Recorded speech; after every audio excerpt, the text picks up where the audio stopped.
That was Nigun MTM by Eitan Katz from his album Unplugged number 3. Seemingly every time we find some new kind of glitch that the system can do. It was just really weird. It started streaming, but it was only streaming on YouTube, not on Facebook. Started over. Seems to be working now. Not freezing, not glitching. Thank God. Welcome, everybody. Great to have you with us. We're doing a double daf today, and the plan is to do the whole page for both pages. It's going to work out fine. And thank God, Nina is back, so she'll be able to collect the comments and questions and slip them to me at the end of class. Let's light up the darkness. And because it's Elul, and you may not have heard a shofar blast today, we want to hear that every day during the month of Elul, the last month of the year, as we get ready. It's the wake-up call for Rosh Hashanah. This is the month of making a heshbon hanefesh, an accounting of the soul. How can I do better? Where am I falling short? What is my mission? Am I on track to fulfill my mission in this world? How could I be doing better? These are the kinds of questions we ask this month. Here we go.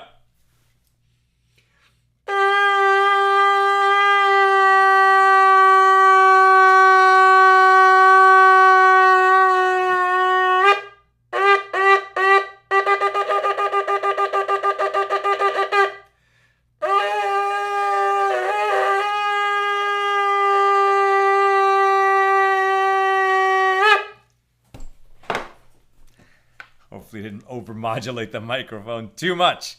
Who's with us on a Monday for a double dot? Bill in Missouri, Stephen in New Hampshire, Sharon in New Jersey, Lucy in West Virginia, James in Indianapolis, Lucy in Minnesota, Melissa in Great Neck, John in Maine, Ira says Shalom Yol, Paul in the Great Northwest. How was the wedding? It was really, really touching. It was a second wedding for my friend and his new bride. Kind of smaller, different vibe than very young people getting married, but no less love, no less loving. It was really nice. Thank you for asking. Shandor in the Bronx, Bella in Florida, Rob in Maryland, Lisa in Arlington, Janique in Boston, Miriam in Colorado, Anam in Pakistan, I think is what PK is. Welcome, welcome. Heather, waiting on a result, and may you only hear good news. May you have a complete and speedy recovery of all health challenges. Timothy likes the tune. Nancy in North Carolina. Head Rosh Hashanah, the head of the year, exactly. Joseph in Lowell, Massachusetts. Janique says, LOL, one cat loves the chauffeur, the other one certainly does not. And John, a nice compliment on the lungs. Thank you, I appreciate that. On the YouTube side, Aoife in Florida, Marjorie in Virginia. Welcome, everybody. All right, today, with God's help, we are completing our journey through chapter 4 here in Tractate Kesubos, the 15th volume of the Talmud. We're completing our discussion of Mishnah number 8 as well as chapter 4. Mishnah number 8 held that, like in Mishnah number 7, that certain things, even if they're not spelled out in the marriage contract that the husband provides for his wife at the outset of their marriage, even if it's not spelled out in the contract, it's a right that she gets. right? So that, for example, she's entitled to her payment, right? Her marriage payment. In case of divorce or she becomes a widow, she's entitled to a certain amount of money. There was a minimum amount, as we've seen over and over, the 100 dinars for a non-virgin, somebody at a second wedding, or the 200 dinars for a virgin entering marriage. But that's just the minimum amount, and they could certainly stipulate to a much greater amount in the marriage contract. And then if she dies first, then the normal thing was that her sons would inherit that amount of the marriage payment that would go to her sons. If she had daughters, because in that patriarchal society, it was sons who inherit unless there are no daughters. Unless there are no sons. Then daughters could inherit their father. But because that was the standard case, we saw that daughters of the wife, if the wife dies, they're entitled to sustenance from the father, but not necessarily payment of the marriage payment that would have gone to the sons. That's kind of one of the basics of what's going on here in Mishnah number 8. Now, we pick this up at the bottom of page 52b. The Gemara relates, Rav Papa, having arranged for his son to marry into the family of Abba of Surah, went to supervise the writing of the bride's marriage contract, right? And as opposed to in those earlier chapters where we were just really examining kind of liminal cases of law and drawing principles from the law of the rapist and the seducer and the death penalty. And we saw over and over again that the principles involved were very important for us to understand, but they were cases that are just never going to come up in the real world. Now, later in chapter 4, we're seeing a lot of incidents, right? That this is stuff that happened in the real world, right? So, really the father wants to marry off his daughter. Really the son wants to marry into a good family. And so he's going to offer a higher marriage contract so that he can sort of, marry up, as it were. So in these kinds of real world scenarios, how do these laws play out? Right. So here we have a marriage between prominent families. Prominent not necessarily because they're wealthy, but here in the world of the sages, prominent because the family of Torah scholars wants to marry into another family of Torah scholars. So Rav Papa, having arranged for his son to marry into the family of Abba of Surah, went to supervise the writing of the bride's marriage contract. Yehuda bar Marimar heard that Rav Papa was coming, and he came out to present himself before him in honor of his arrival. And when they came to the entrance of Abba of Surah's house, Yehuda bar Marimar took his leave of him, as he did not wish to enter.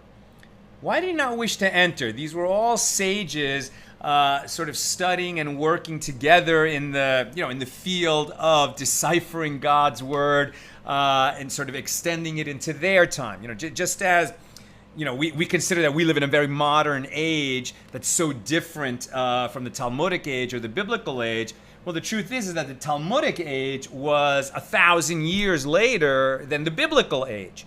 And much had changed in the world, right? So they were trying to figure out how the laws and principles that earlier generations had derived from the Torah and from the rest of the Bible would be applied in their time. And so these guys worked together, as not just rabbis, but the sages of their generation. So why would one of them not want to go into the house of another when, they're doing such joyous things as arranging a marriage contract? So to help us understand that, let me just give a little background here. First of all, who is Yehuda bar Marimar? He's mentioned in several places in the Talmud as a Torah scholar who studied under Rava, and accordingly he was approximately the same age and was a colleague of Rav Papa's. So this was his colleague.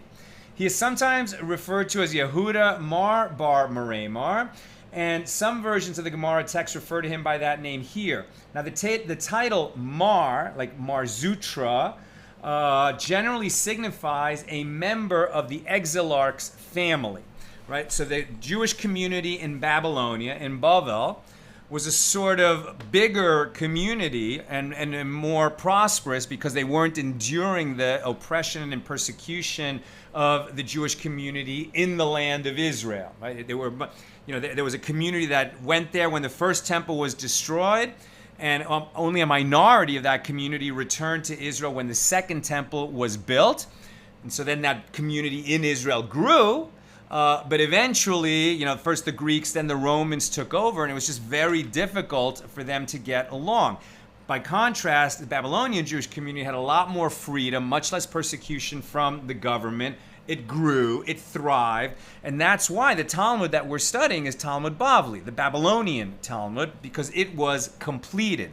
The Yerushalmi, the Jerusalem Talmud, which treats many of the same questions, but with different outcomes, different analysis, different style, was never completed, right? It's big, the Yerushalmi. There's many volumes in the Jerusalem Talmud, but it was never completed like the Bavli was.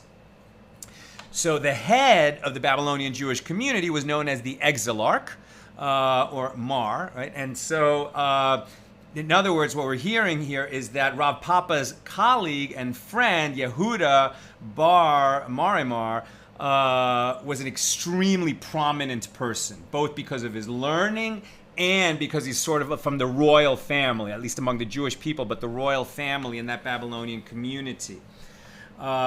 And also, I'll mention that there's a law, halacha, that if a man gives his property to people other than his heirs, the recipients acquire full ownership, but the sages are displeased with him, even if his sons were unworthy. It is the custom of pious men not to testify with regard to wills that transfer an estate from the heirs, even from an unfit son to a worthy one.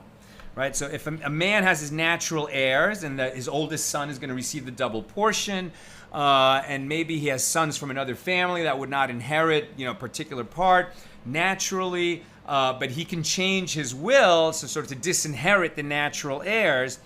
But pious men would rather not be witnesses on such a document. Okay, this is a little bit of background to help us understand what's going on here. Okay, so Rav Papa comes to the house of Abba of Surah, right? So who's going to be his mechutanin, right? That's a nice word that we have. I don't know if that's Hebrew or Yiddish.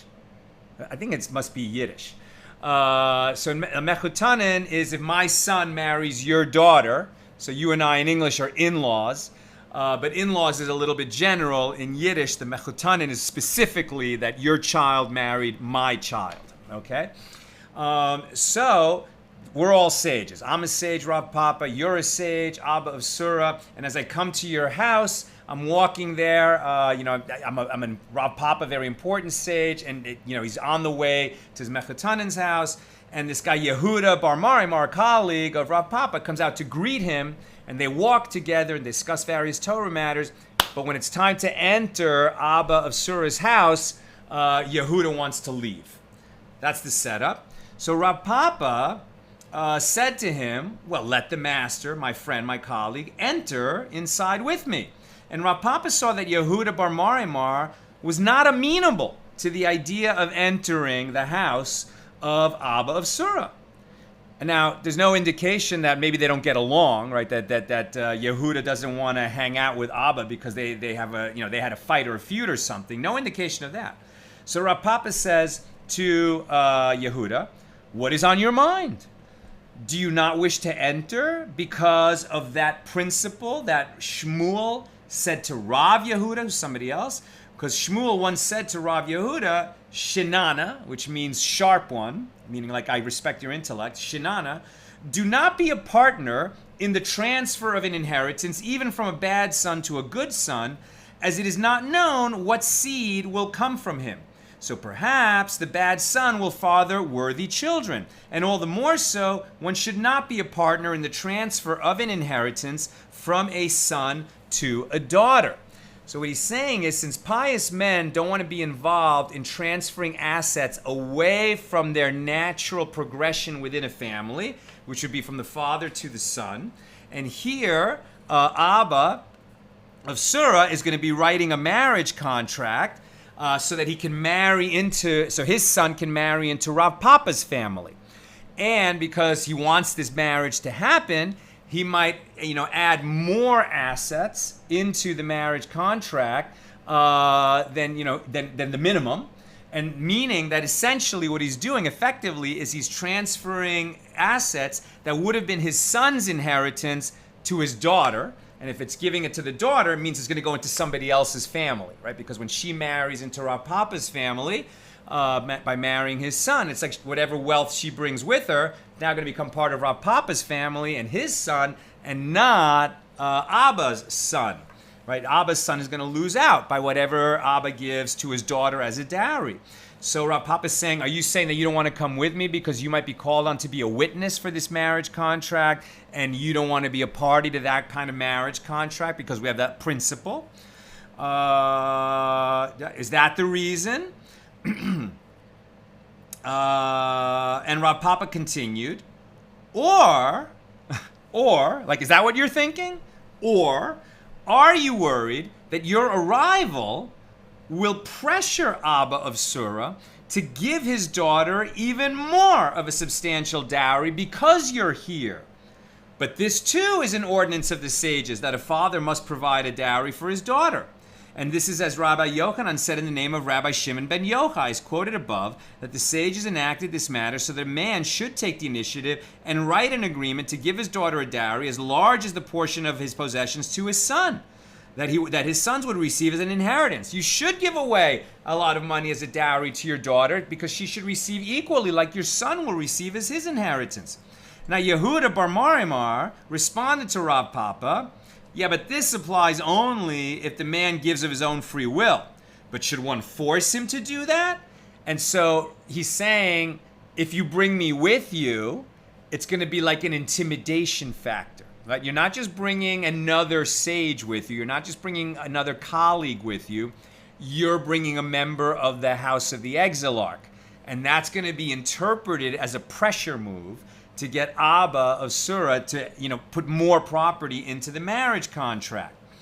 And I don't want to be a part of that. So Rav Papa said to him, did I say to you that you should enter and force him? I merely said that you should enter, but do not force him. So he said to him, Yehuda bar Maimar said, my very entrance is an act that will effectively force him, as in my honor. But eventually Rav Papa forced Yehuda bar Marimar, and he entered. Not clear why. He already said, I don't want your presence there to pressure him to give his daughter a bigger dowry when she marries my son, which is what Yehuda said what the outcome would be. But Rav Papa also didn't let him go. He said, no, come in. Maybe it's because we're going to have a nice party and I want you to be there. Once we celebrate the writing of the marriage contract, we're going to create in other words, there's going to be a betrothal, right? That's what the marriage contract is for. It's going to create the betrothal.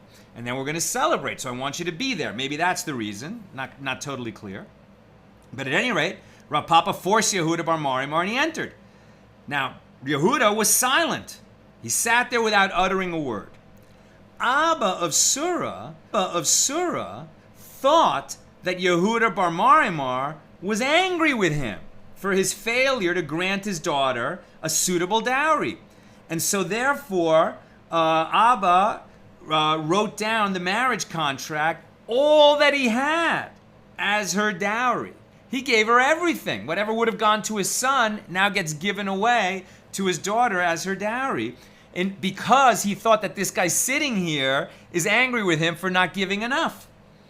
Ultimately, when he observed that Yehuda was still silent, Abba of Surah said to him, even now the master will not talk? I mean, by the master's life, I have left nothing for myself. I gave her everything in the dowry. Why are you still not talking to me? So now Yehuda bar Marimar finally speaks, and he says, if you are acting for my sake, that which you wrote is also not amenable to me. Finally understanding his wishes, Abba of Surah said to Yehuda bar Marimar, well now too I will retract as I acted in error. Yehuda bar Marimar said to him, I did not speak to you so that you should turn yourself into the kind of person who retracts once he gives his word. You should uphold your agreement, but the agreement was not to my liking. I mean, this is like a sitcom, that people are misunderstanding each other because there's no clear communication. Abba is misreading the message that he's supposed to be getting, which is no message, by the fact that Yehuda Marmar is there. He misreads it as, I should give more, I should give more. When he finally blurts out, I gave everything, the guy says, I didn't want you to give that. He says, okay, well, then I take it back. He says, well, yeah, but now you already gave it. You don't want to be the kind of person who promises and then takes back. Comedy of errors that could have been avoided if people just would have said, politely, with a question mark, seeking to clarify what everybody's thinking and what they're doing there. We go on. Rav Yamar the elder raised a dilemma before Rav Nachman. If a wife sold her marriage contract to her husband, i.e. she sold him the right not to have to pay her, she sold him the right not to have to pay her the marriage contract if they divorce or if she is widowed. Right, so a wife has this ketubah, and it means that if her husband divorces her or if he dies, she's going to receive the sum of money that he agreed to. During the marriage, she could sell that contract back to her husband. Maybe she needs ready cash now. She has nothing else to offer. So she says, I'll tell you what, if we divorce or you die, your heirs are going to have to give me 200 dinar. I'll sell that to you now for 100 dinars because I need it right now. You'd think the husband would just give her what she needs, but okay, she's willing to sell her marriage contract to her husband. So then what?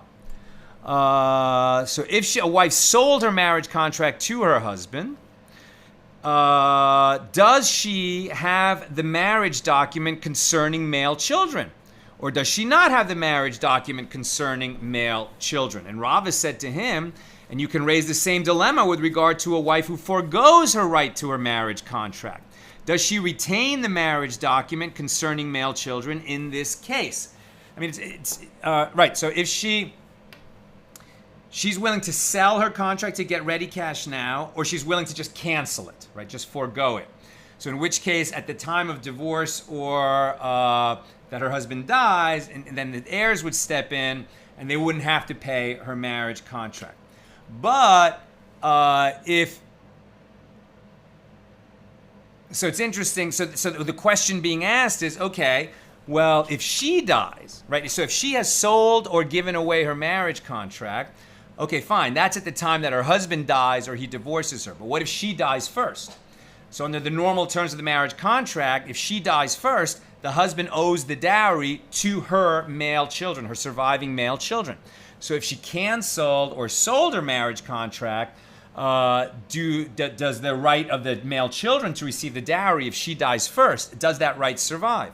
So Rav Yamar said to him, well, now, the law of one who sells her marriage contract is a dilemma for me, as although there is room to say that the money forced her, and that I say she is like one who, there is room to say that the money forced her. And so I say that she is like one who is struck with 100 strikes of a hammer. In other words, she needed liquid assets at the time, and therefore she sold her marriage contract reluctantly. Even so, I am still willing to entertain the possibility that she has sold the marriage document concerning male children. Well, then, with regard to one who forgoes her marriage contract, is it necessary to raise the dilemma? So according to this view, even though she probably sold it reluctantly because she needed the money, perhaps it's true that, her children, her male sons, lose the right to her dowry since she has sold the contract. And all the more so if she just canceled the contract, which she seems to be doing willingly since she's not receiving anything in exchange for it, all the more so her sons would lose the right to her dowry if she dies first. Rava said, it is obvious to me that if a wife sells her marriage contract to others, not to her husband, but to someone else who is willing to pay at the present time for the chance to collect the money stated in her marriage contract if she is later divorced or widowed, so she still has the marriage document concerning male children if she dies first. And what is the reason? The money forced her to sell. And she did not mean to renounce all her rights. She just needed money now. So she gave up the right to receive her marriage payment later. But why should she give up the right of her children to receive the dowry if she dies first?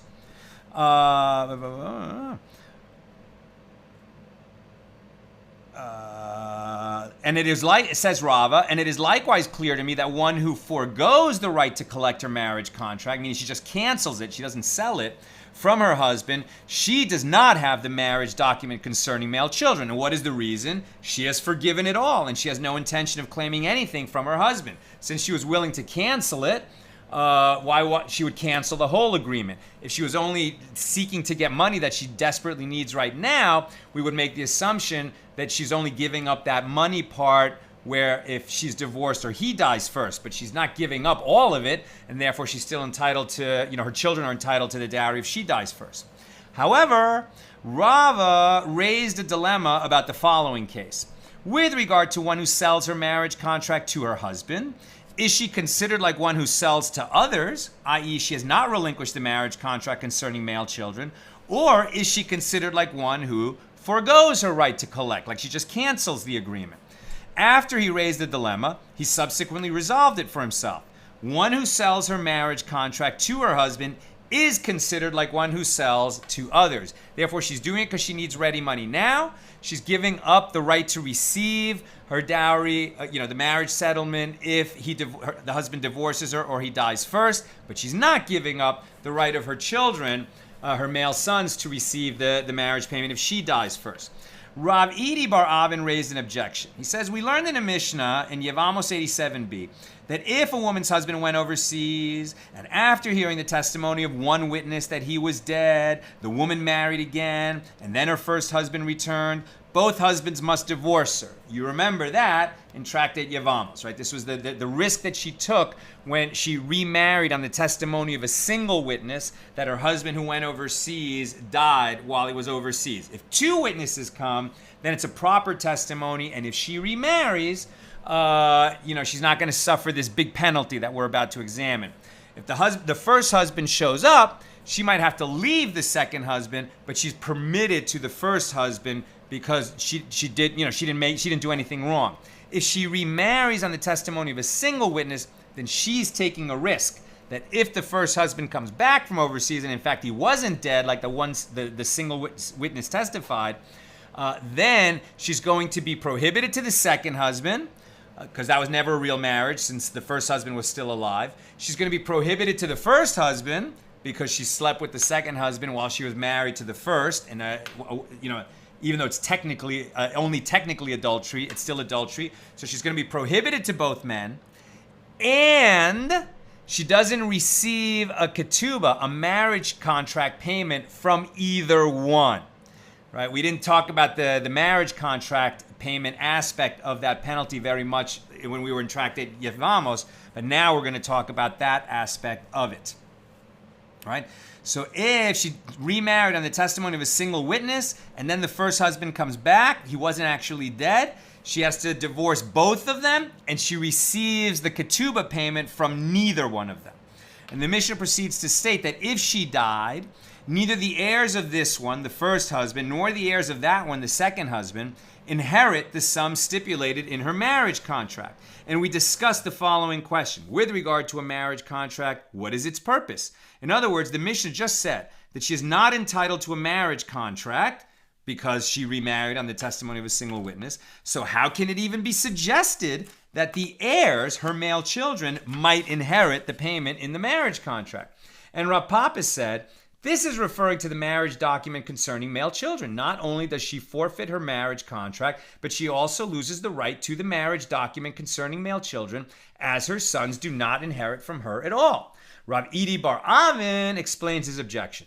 But if, according to the above statement, a wife who sells her marriage contract has not relinquished the marriage document concerning male children, why does the Mishnah in Yevamos state that none of the women's heirs inherit the proceeds of her marriage contract? Here too, meaning in that Mishnah, let us say that her desire to marry another man and not be alone for the rest of her life forced her to marry her second husband on the testimony of a single witness. Okay, she took a chance that there would be a penalty, but she wasn't thinking, I give up everything. She was just relinquishing the right to the marriage payment in case it turned out that the husband was still alive. But we have no reason to think that she gave up all of the rights contained in her original marriage contract.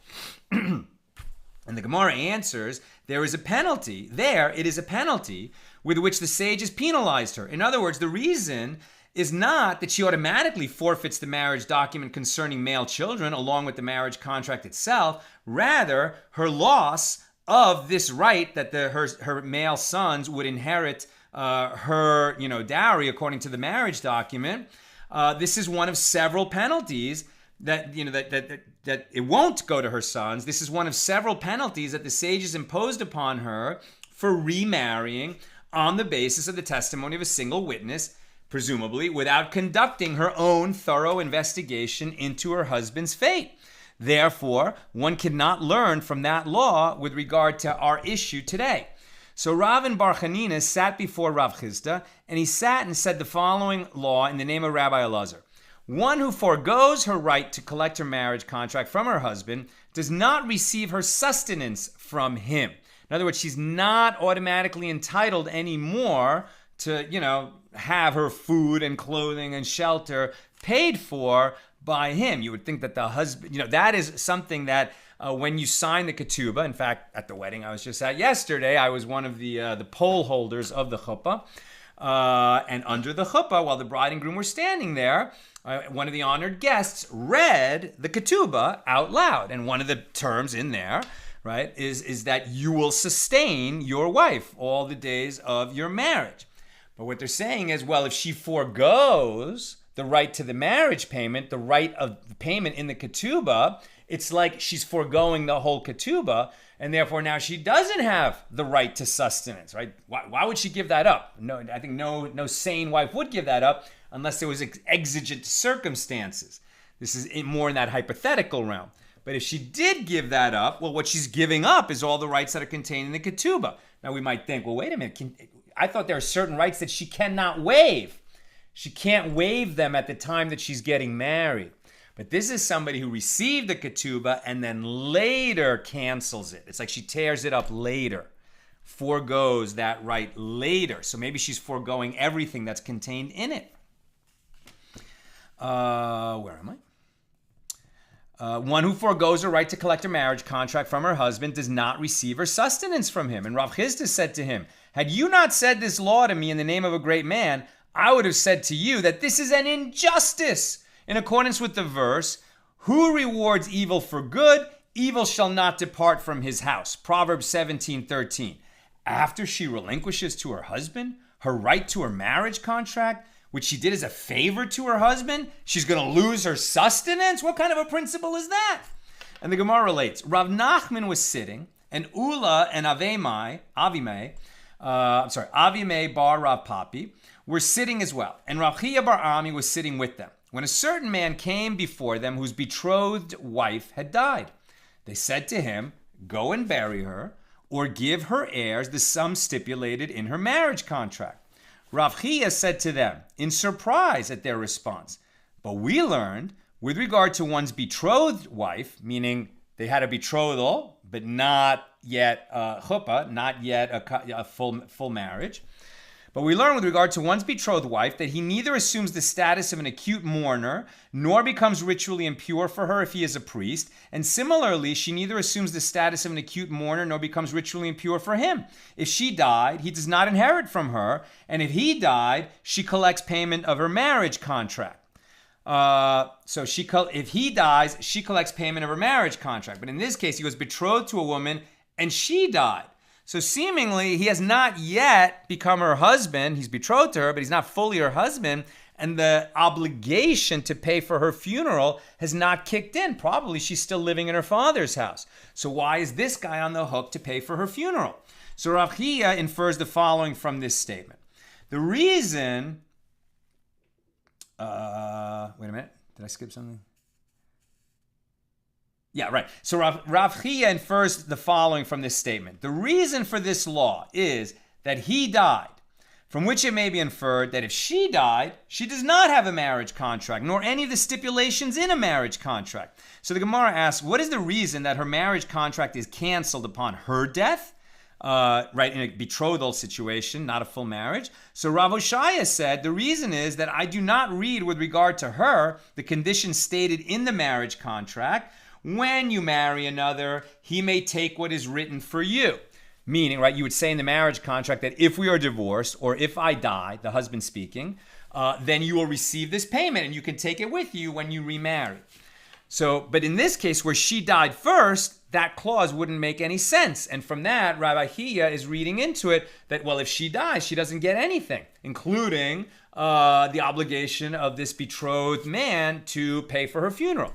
So the Gemara relates another incident. When Ravin came from Eretz Yisrael to Babylonia, he said that Reish Lakish said, a betrothed woman who died does not have a marriage contract. Abaye said to the scholars who recited this law in Ravin's name, you go and say to Ravin, your good is taken and cast on thorns. Meaning, we do not owe you a debt of gratitude for informing us of this statement, as Rav Hoshaya himself already interpreted and ruled this law of yours in Babylonia. Like the guy thought he was bringing a new law to them and saying it in the name that Ravin was saying in the name of Reish Lakish, but actually they already had a tradition about that same law in the name of someone else. We're on 53b. The Mishnah taught that one of the stipulations of the marriage contract is the clause, any female children you will have from me will be sustained from my property. And the Gemara notes that Rav would teach that the daughters are entitled to sustenance until they are taken as wives by men. And Levi would teach that they are entitled to sustenance until they become grown women. So the Gemara asks, according to the opinion of Rav, are daughters entitled to sustenance even though they have become grown women if they are still unmarried? Yet how can this be correct? After all, adult daughters are no longer under their father's jurisdiction even in his lifetime. And can Levi possibly maintain that even though they are married, they still receive sustenance from the father's estate until they become grown women? Rather, in a case where they become grown women and were not married, or they were married and had not yet become grown women, everyone agrees that they are not entitled to sustenance. Where they disagree, it is with regard to a daughter who was betrothed and had not yet become a grown woman. So Levi maintains that as she is still unmarried, she remains under her father's jurisdiction, and so when this husband dies, he doesn't owe her, his estate doesn't owe her the price of the marriage contract that they signed when she became betrothed. And Levi likewise taught the following version of this stipulation in his Baraisa, until they become grown women and the time arrives for their marriage. So the Gemara asks, are these two conditions both necessary? She leaves her father's domain when one of these conditions is fulfilled. Rather, Levi means that they can continue to receive sustenance either until they become grown women or their time arrives for marriage. The Gemara observes the dispute between Rav and Levi is like a dispute between Tanaim, rabbis of the Mishnah. As we have learned, until when is a daughter sustained from her father's property? Until she is betrothed. In the name of Rabbi Elazar, they said, until she becomes a grown woman. Rav Yosef taught the version until they become married. Until when is a man obligated to provide sustenance for his daughter? We have three possibilities: until she's betrothed, until she's fully married, or until she becomes an adult. So three possibilities listed here. So the meaning of the expression until they become married is unclear, and therefore a dilemma was raised before the scholars. Does this refer to becoming betrothed or becoming fully married standing under the chuppah? No answer was found, and the Gemara states that dilemma shall stand unresolved. Rav Chisda said to Rav Yosef, have you heard anything from Rav Yehuda with regard to whether a betrothed orphan, so her father died while she was betrothed, whether she has sustenance from the brother's inheritance of their father's estate, or whether she does not have sustenance? So the question assumes that a betrothed girl is not receiving her sustenance from her husband-to-be. I mean, she can't marry anyone else because she's betrothed, but she's still living in her father's house. If her father died, so she's living in her brother's house, right? Because her brother inherited from her father. So the question is, until when do the brothers have to keep supporting her from the estate of the father? Is it while she's betrothed? Is it until she goes under the chuppah with the new husband, or what? Right? Have you heard anything from Rav Yehuda with regard to whether betrothed orphan has sustenance from the brother's inheritance, or whether she does not? And Rav Yosef said to him, as for hearing, I have not heard anything. But by logical reasoning, I can conclude that she does not have sustenance from the inheritance. And the reason is that since her husband has betrothed her, it is not satisfactory for him that she be demeaned by having to request her sustenance from the inheritance, when he himself can provide from her. Okay, she was living in her father's house during the period of the betrothal, and they were expecting that when she got married, then she would move to her husband's house. But her father died in the meantime. So this would be a cue for a smart and loving, full husband-to-be to stay, okay, come to my house now, let's get married. Since your father died, you don't have to be sustained by your brothers.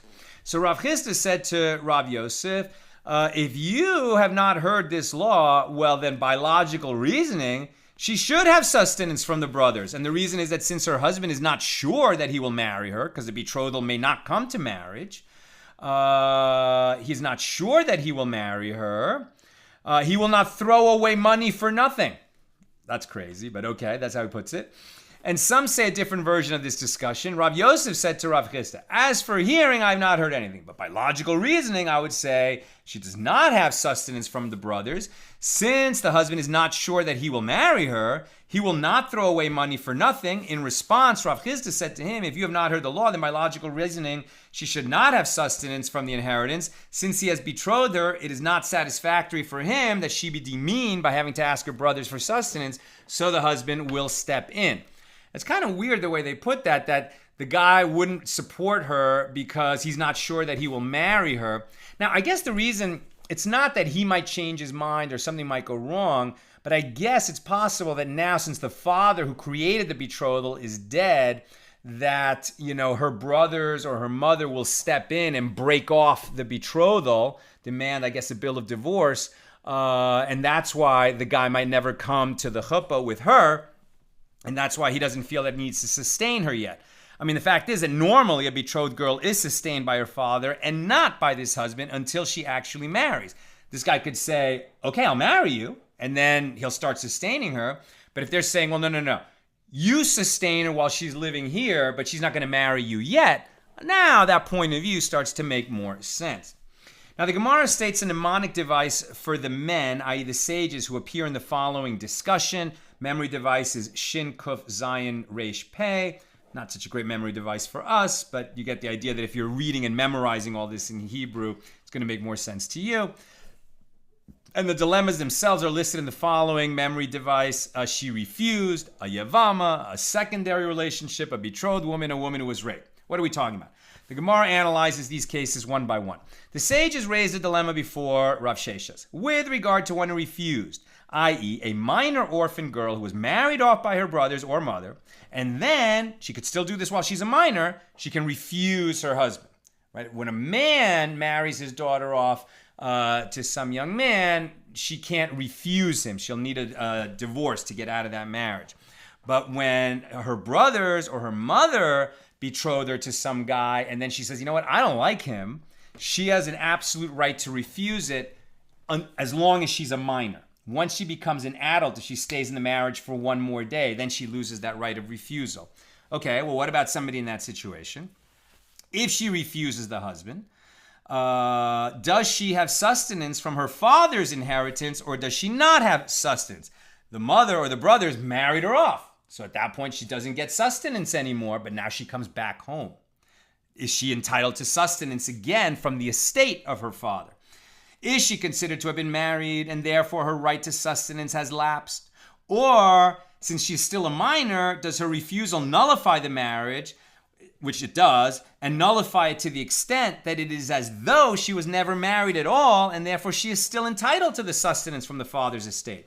So Rav Sheshes said to them, you learned it in the following Baraisa, in the case of a widow in her father's house, or a divorcee in her father's house, or a widow awaiting her yavam in her father's house, she has sustenance. And Rabbi Yehuda says, if she is still in her father's house, she has sustenance. But if she's not in her father's house, then she does not have sustenance. Now, if she returns to her father's house, they got to feed her.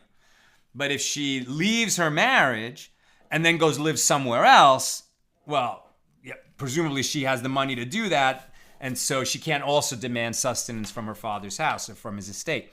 Rav Sheshes analyzes this Baraisa. The opinion of Rabbi Yehuda is to all appearances the same as that of the first Tana. What is their dispute? Rather, is it not the case that there is a practical difference between them concerning a girl who refused her husband, as the first Tana maintains that she has sustenance, as her marriage had been annulled, and it is as though it would never occurred, so she has sustenance when she returns to her father's house, even if he's dead. And Rabbi Yehuda maintains that she does not have sustenance, as she permanently forfeited this right when she left her father's house in marriage. So Reish Lakish raised a dilemma with regard to the daughter of a Yavama, i.e., a woman who married her Yavam, right? Her husband died childless, so she married his brother in Yibum, and then she gave birth to a daughter before he passed away.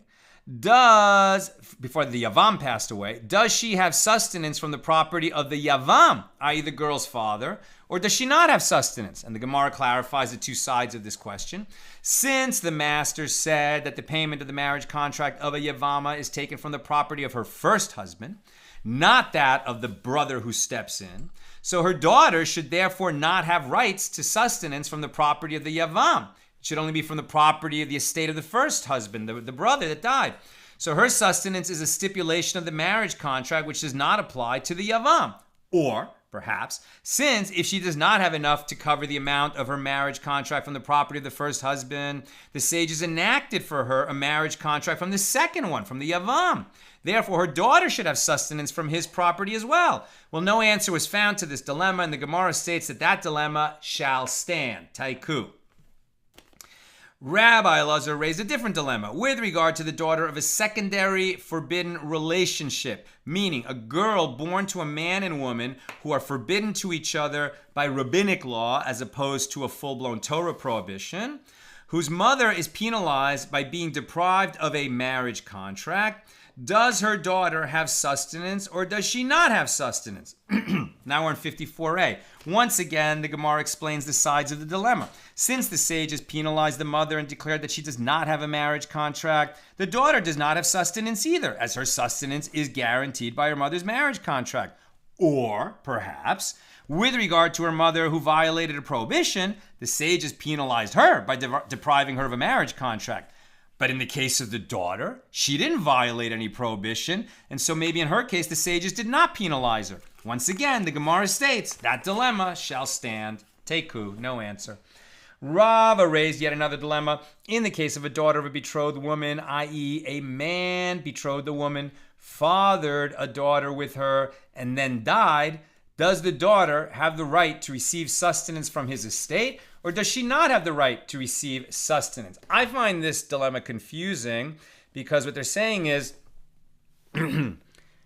he betrothed this woman, so right, they're not fully married, and then he had a daughter with her. Well, so that means that while they were betrothed, they had sex, which they should not have done. That's considered licentious, even though they're betrothed to be married. They're not married yet. But when they have sex, that's bia. That is a way to consummate the union and make it a full marriage. So at that point, they are fully married. But the way it's being worded is as if, no, they're still in a state of betrothal, so his right to sustain her and her daughter has not kicked in yet until they're fully married. So whatever reason that he fathered a daughter with her, and they're still only in a state of betrothal. So that's the assumption we have to make. Now, so the daughter betrothed, the man betrothed the woman, he fathered a daughter with her, and then he died.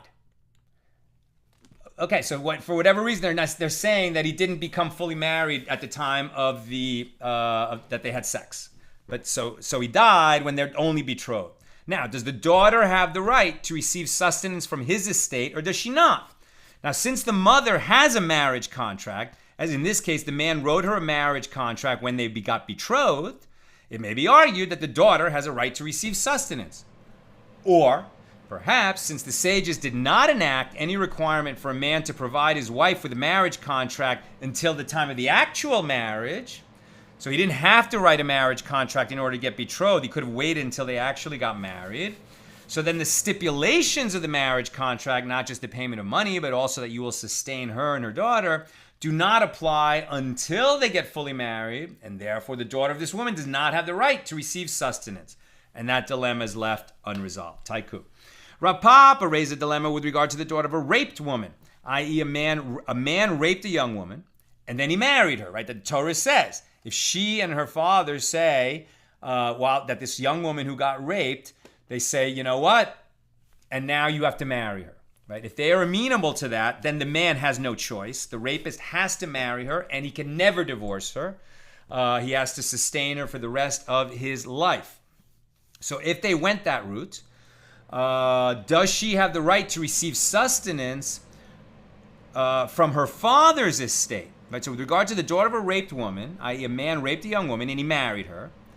Oh, and they had a child, and then he died.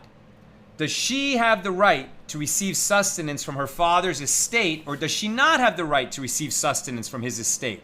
And the Gemara comments, according to the opinion of Rabbi Yosef, the son of Rabbi Yehuda, do not raise this dilemma, as he said that a raped woman has a marriage contract of 100 dinars, and therefore she's entitled to all the stipulations that are also contained in a marriage contract, one of which is that if she has a daughter with her husband, then that daughter receives sustenance from the husband's estate if he dies. So rather, the dilemma should have been worded like this. Let the dilemma be raised according to the opinion of the rabbis, who say that the money of her fine fulfilled his obligation to provide her with a marriage contract, i.e. since she has already received the fine in compensation for the rape, she is not entitled to a further payment in the form of a marriage contract. So according to this opinion, what is the law? Since the rapist pays a fine, right, now in addition to damages for harming her, hurting her, humiliating her, etc., those are all damages. But the fine, right, the penalty of the rapist is going to be 200 dinars in the case of a virgin that he rapes, and he has to marry her. So is there actually a ketubah or not? Since the ketubah says, if I divorce you or I die, then I will pay you 200 dinars.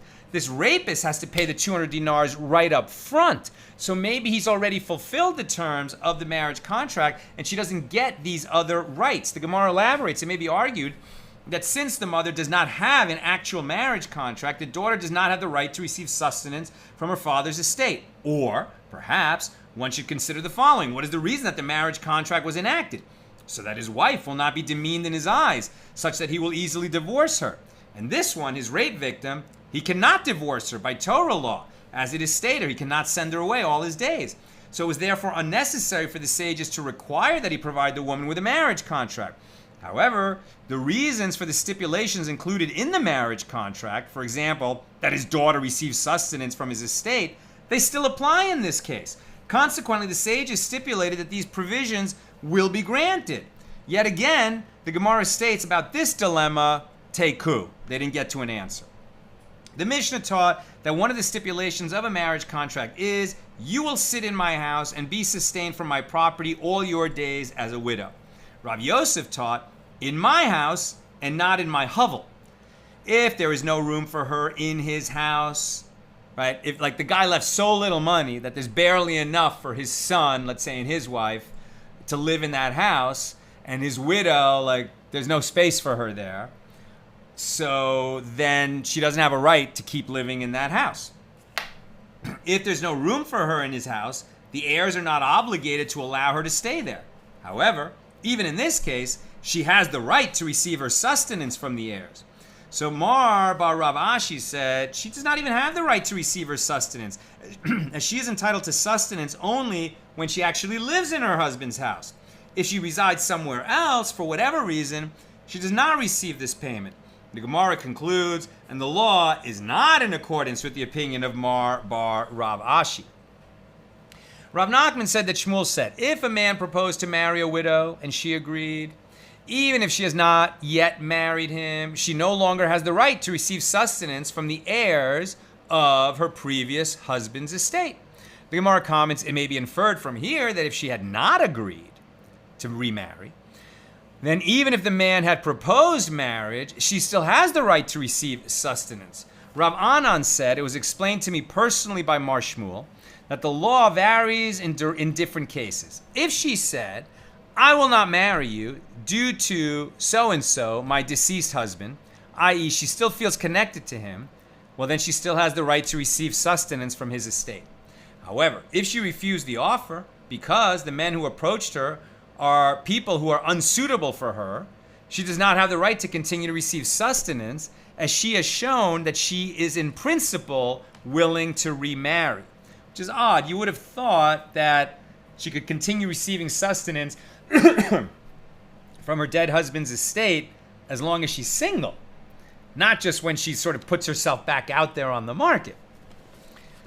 Recall, these are minimum stipulations. Certainly the husband could have left a will, giving her more than ample means to sustain herself. This is just if there is no will, what is the minimum that she's entitled to? So Rav Chisda said, if she engaged in licentious sexual relations, she does not have the right to continue receiving sustenance from his estate, as she is not acting in a manner befitting a widow. But otherwise, if she's still single, she would receive. Rav Yosef said, if she painted her eyes and dyed her hair, she has clearly done so to attract men for the purposes of marriage, and therefore she does not have the right to receive sustenance from her husband's estate. Rav Yosef is saying, she's receiving sustenance as if she's still married to him. If she's acting in a way unbecoming, of a wife, then she can no longer, be fed from the proceeds of the estate as a widow. Kind of a very hardcore view.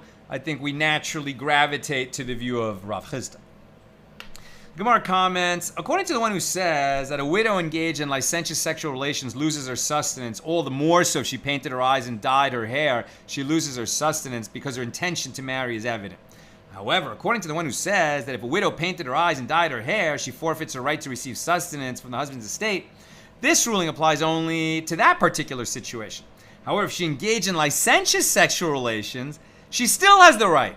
Isn't that weird? Like if she's out there looking for a husband, then she loses the right to the sustenance. But if she simply has sex one night, then she keeps getting the sustenance. Why? Why? Because her evil inclination forced her to have that one night stand. She didn't make a decision to remarry. She just succumbed to a one-time temptation. The Gemara concludes, and the law is not in accordance with any of these statements. Rather, the law is in accordance with that which Rav Yehuda said that Shmuel said.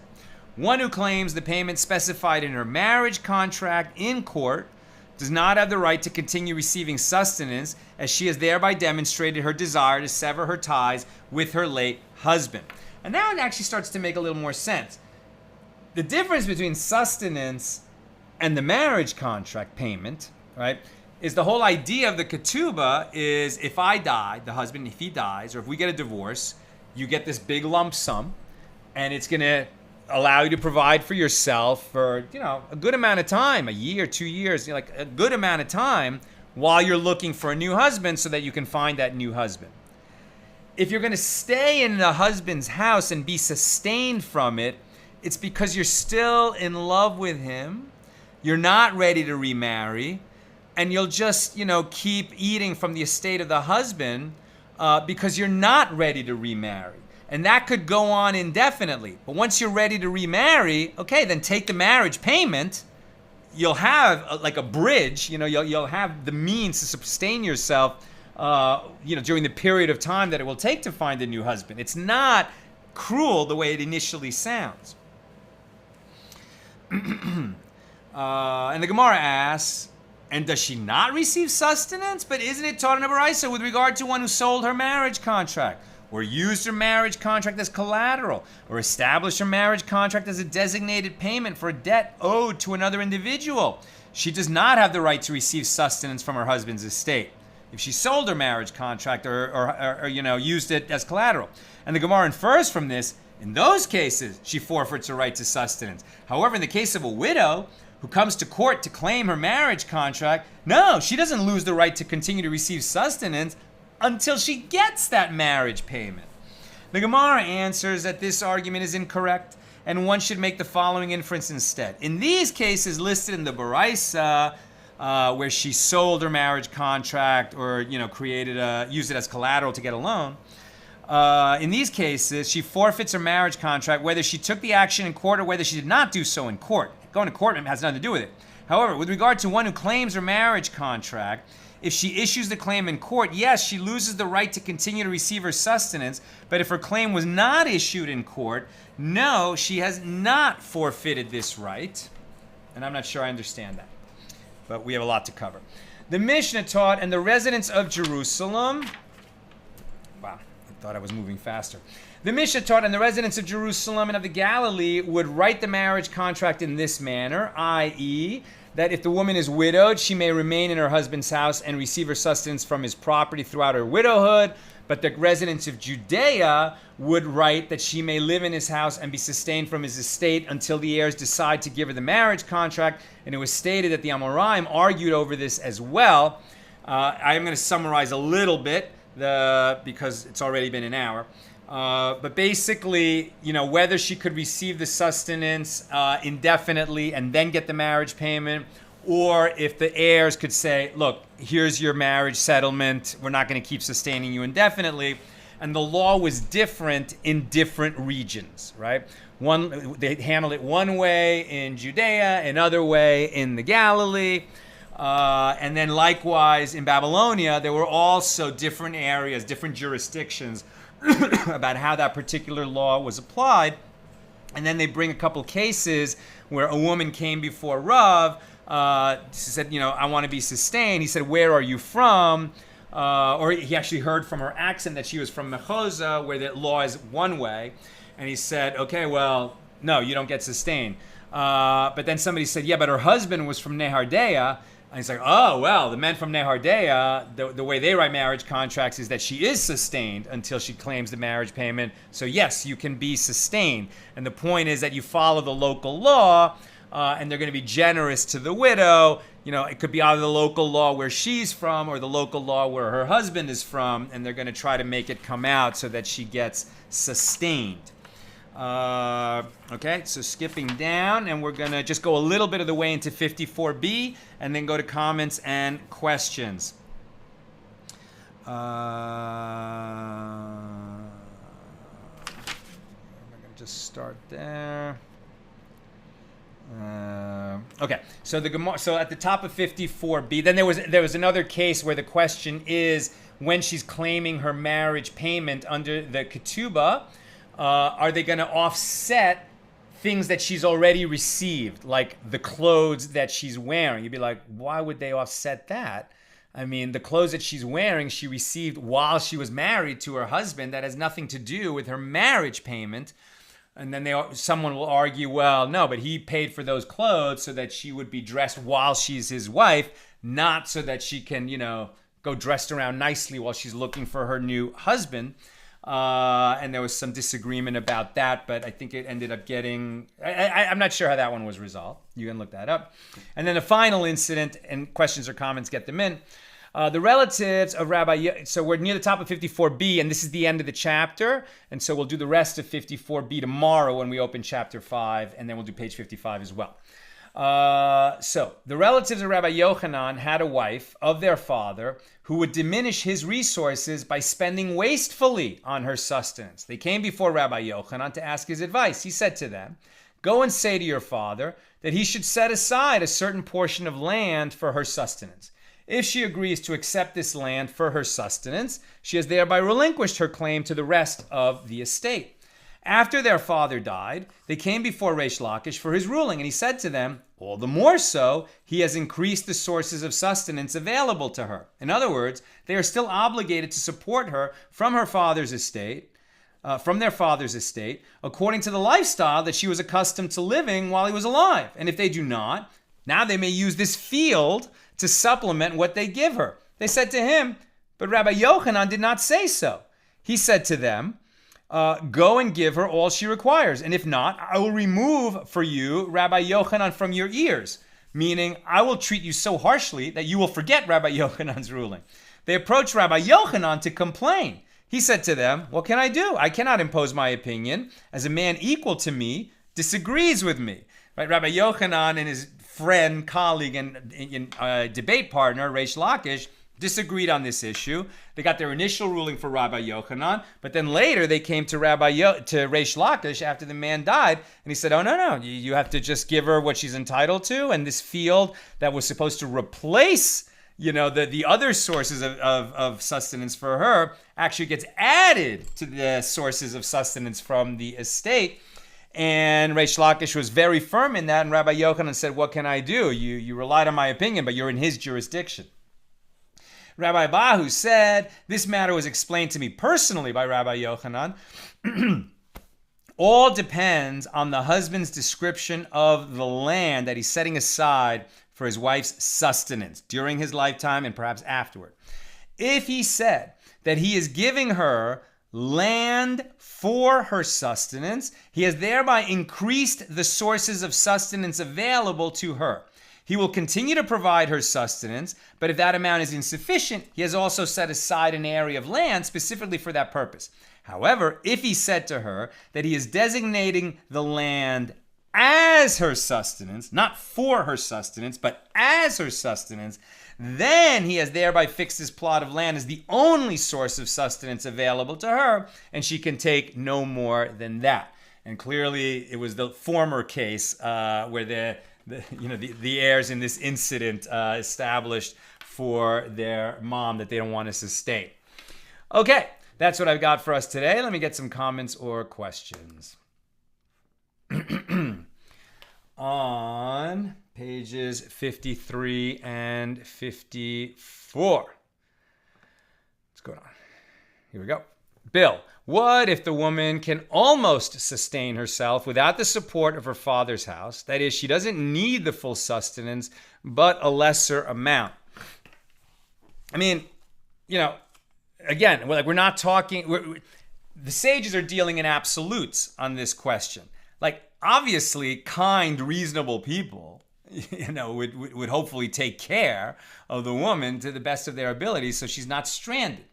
However, in the real world, you can probably imagine things like, a couple raises children. The children grow up. God forbid one of the spouses died. The other, let's say their mother dies. The father remarries. And these kids don't have a relationship with the second wife. And then the father dies. And, maybe he doesn't leave a will. So are they going to take care of that second wife or not? Probably it's going to end up being a complicated affair. And so the sages were saying, what are the minimums that have to be done in that kind of situation? And the situation that you're describing, does it fit in the minimums or not? Unclear. Sharon, would they not sustain a daughter based on a technicality, regardless of all those preconditions? Aren't there just basic affections as they are all family? You would hope so. I would hope so. We would think people would be decent to their family. I think we've seen enough movies to know that people can be horrible when there's a death. And God forbid there's no will, or there's a second will, and was it a good will? And, all these kinds of questions come up. And that's why these kinds of, minimum amounts and decreed stipulations that are included or not included, to give the judge in that situation something to rule from, so that he won't just have to consider equitable questions, right? If you're only ruling to create what sounds equitable, but you don't have legal principles, you can then create precedents that are bad, right? Tough cases make bad law that could end up having unintended consequences for the next case that comes before that judge with similar circumstances, but where the equity would seem to go in a different direction. And so that's why they're trying to, derive as many absolute principles from the existing law as possible. All right, that's what we've got today. We just finished chapter 4, and with God's help tomorrow, we'll gather to open chapter 5. It's page 55 tomorrow, but we'll do, we got well into 54b today. Tomorrow, actually, the bit of 54b that we didn't cover plus 55 is substantially shorter than what we covered today. See you tomorrow, God willing. All the best.